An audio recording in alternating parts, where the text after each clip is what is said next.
Hello, chemist. Jolly here. This little video is going to be on chirality. Now, I'm not going to talk about the entire thing all the way through stereocenters and everything. This is just going to be a mini video on chirality, and then I'll have one video for each topic.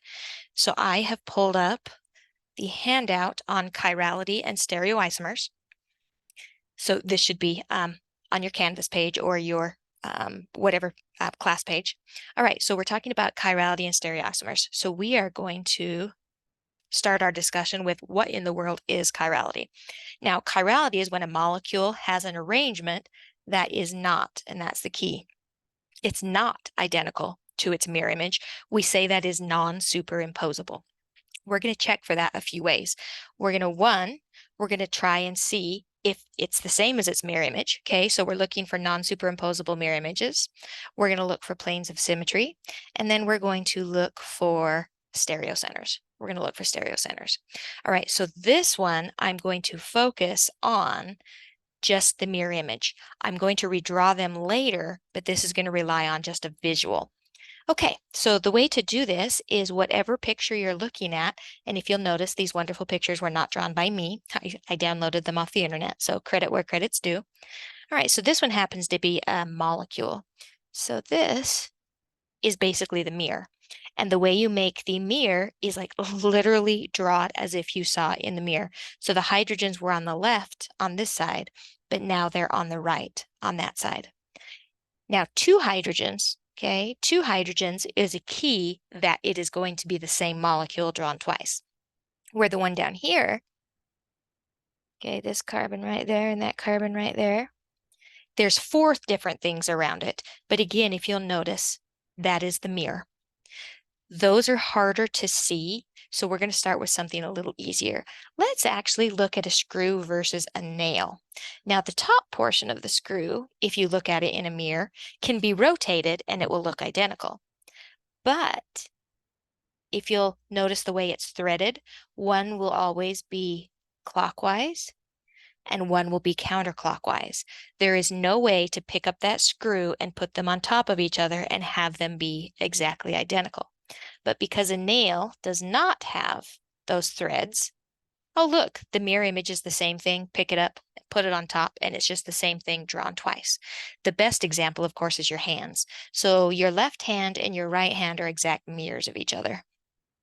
There is no way to put them on top of each other and make them identical. So that is what I mean when I say non-superimposable.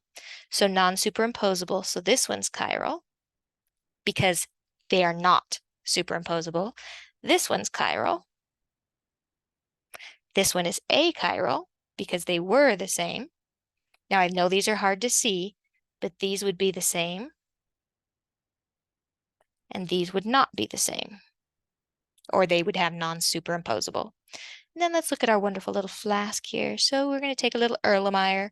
And if you draw the picture of the Erlenmeyer, it's the same thing drawn twice. You can put them on top of each other. And so that is achiral. Again, hard to just visualize. So we might need one of the others. And it doesn't matter which one you use as long as the ultimate question is answered. Okay, so that second thing is we're going to look for planes of symmetry. All right. So here we have planes of symmetry, and a plane of symmetry is a line that can be drawn anywhere, okay, that actually splits the molecule or the picture exactly in half. Now in chemistry, you're going to, have to do some rotations, but let's just take a look at, oh, I don't know. You know what? Let's go over to my whiteboard. Let's look at some easy examples. Let's look at the letter A. All right, if I draw a line, can it chop it exactly in half? And the answer is yes. So this has a plane of symmetry. So therefore it is achiral. How about the letter B? And I'm going to try and make those identical. Oh, look. Right there, you have a plane. So it is achiral. The letter C. Okay, I did my little jog there at the top. But if we ignore that and pretend I drew it perfect, that also has a plane. and it is achiral. Are you seeing my point here? We're looking for planes of symmetry. Well, let's do an R. There is no plane of symmetry where you can chop it, that the two sides are identical. So there is no plane of symmetry. So this one is chiral. So that's how you look for planes of symmetry. Now we could also check, let's do green. You could also draw the mirror image. Oh, look, that's the same.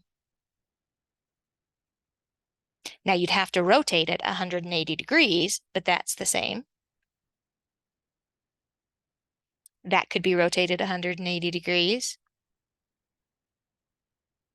Whoa, I can't draw backwards, obviously, but that one there is no way to rotate. So both planes of symmetry and the mirror image is good for that one. Let's take that to a molecule.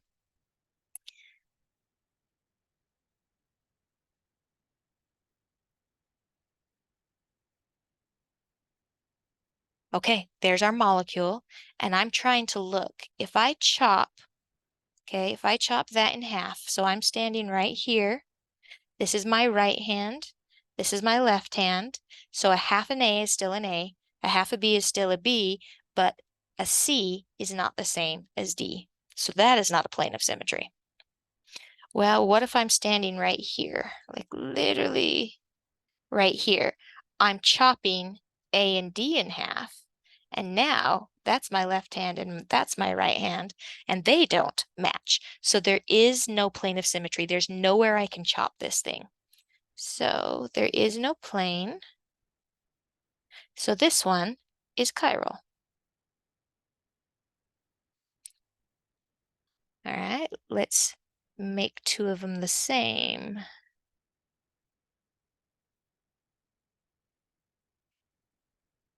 All right, I'm going to start over here again. So here I am. I'm chopping these two in half. Okay, half of an A is still an A, half of an A is still an A. Oh, how about this is my right hand and this is my left hand? So it still looks like it doesn't have a plane of symmetry. Aha, watch this. Different color. If I'm right here, okay, if the C and the B are in my plane, you know what? Let me draw that a different way for you. So let's see. If I rotate it, and I'll teach you how to rotate in just a minute, we'll put our C and our B. There, that is that same molecule. If I stand right here again, half a B is still a B, half a C is still a C. Oh, look, but my right hand and my left hand are identical. So this one has a plane of symmetry. So it is achiral. Now, the best way to see this is if you have a model kit. So I highly suggest if you have one, literally make these molecules and then rotate them. And remember, you can rotate them any way you want. We're looking for, did I make a non-superimposable mirror image, or did I just make the same thing twice? All right, so that's planes of symmetry. And also, I did the mirrors. Let's do one more molecule.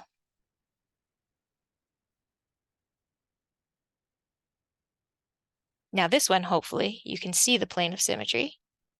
I can chop that molecule in half, and the two sides are identical. So there is a plane of symmetry.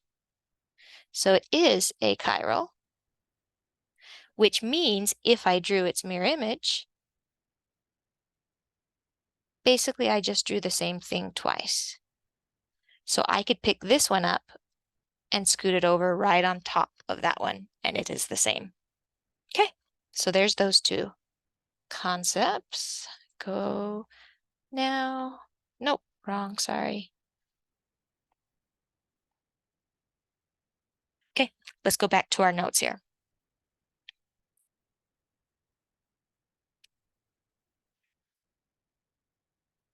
I need to just give you a little hint on how to draw different molecules and how to do rotations. Beware, every time you redraw or every time you rotate, there's a chance that you could do it wrong. So if you can visualize it, it's always the best. So just beware, every time you draw, there's a chance to make a mistake.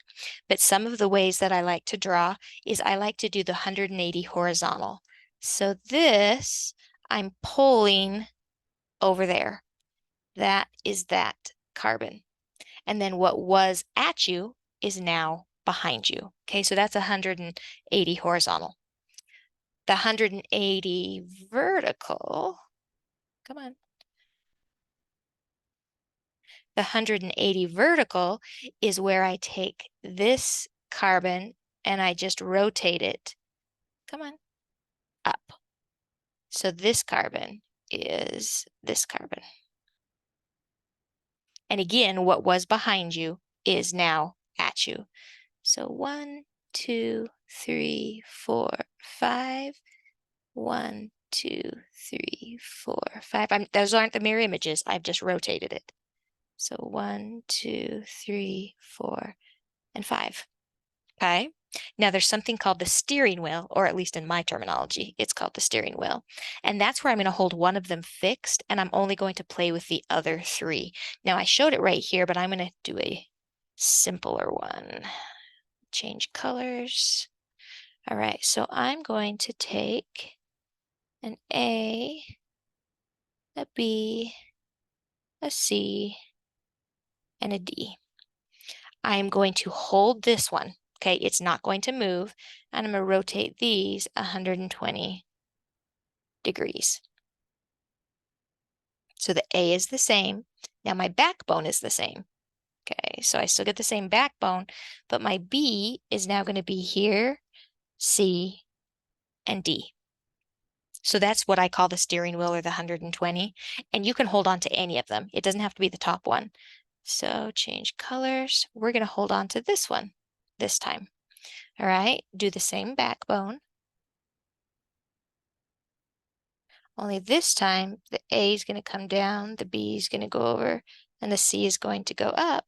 So the D didn't move, but the A, the B, and the C.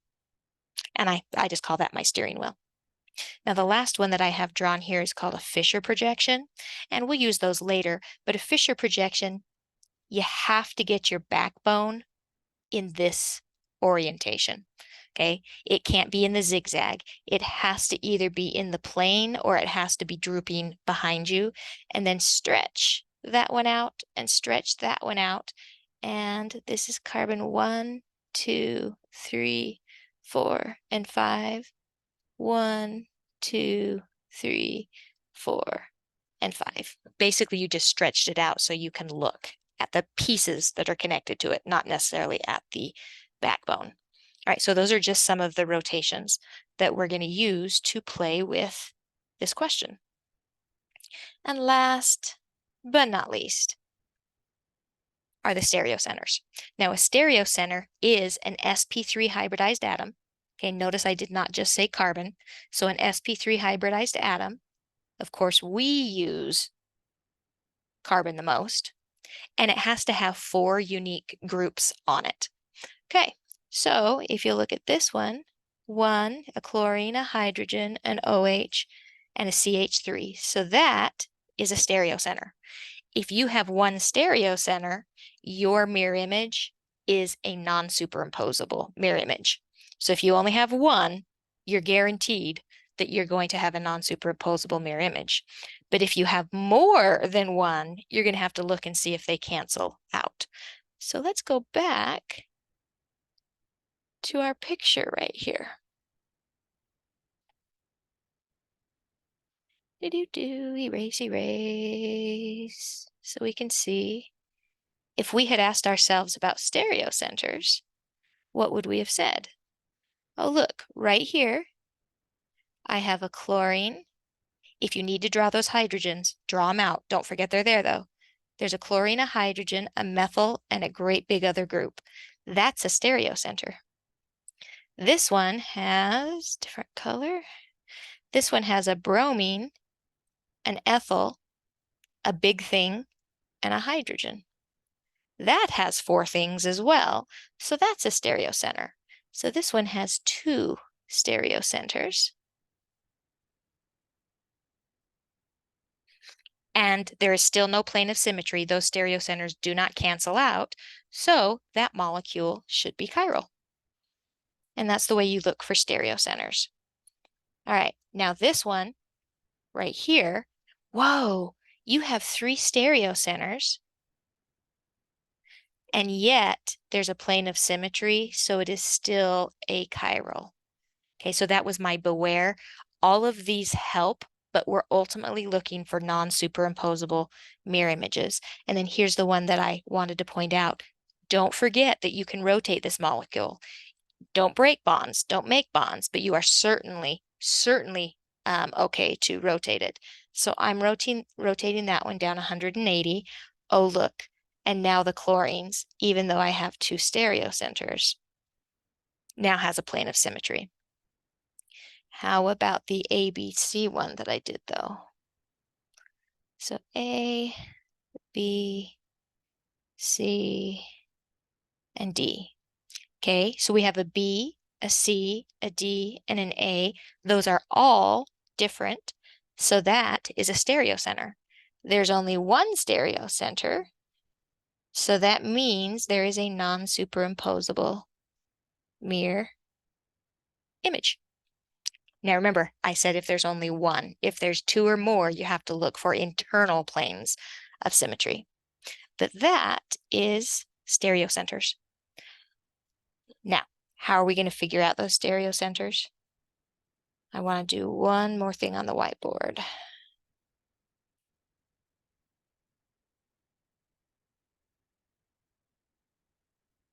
When you're looking for stereocenters, go one step out at a time. So let's go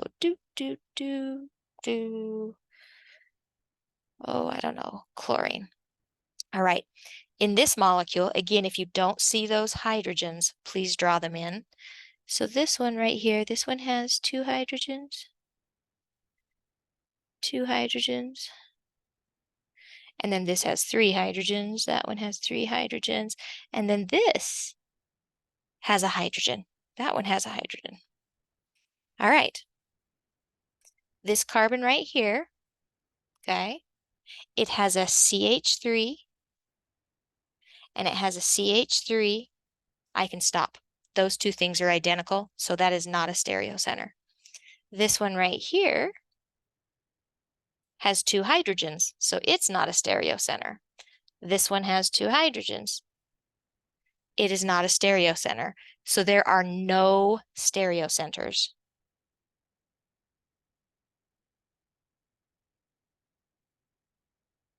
So this one should be achiral. All right. Again, we always check for ultimately non-superimposable. Let's try another one.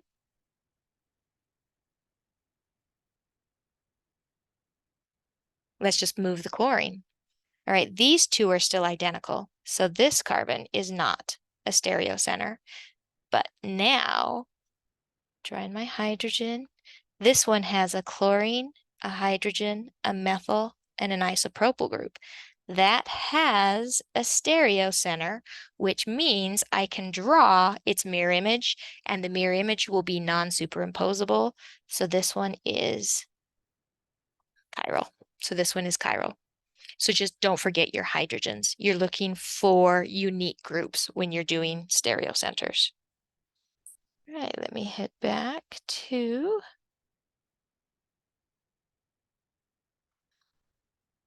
my handout. All right, so that is taking care of chirality. The next topic in the next video will be just the different types of stereoisomers. So go back to the top. Is a molecule chiral? The way to answer that is I'm looking for a non-superimposable mirror image. So when I draw its mirror image, it's not the same thing drawn twice. You can use any of these variations. You can just draw the mirror image if you can see it. You can look for planes of symmetry. You can look for stereocenters. But remember, beware. If you have more than one stereocenter, you have to make sure they're not canceling each out, okay? So beware of greater than or equal to 2 stereocenters, okay? All right, and that is how you get your answer for chirality. All right, until next time, jolly out.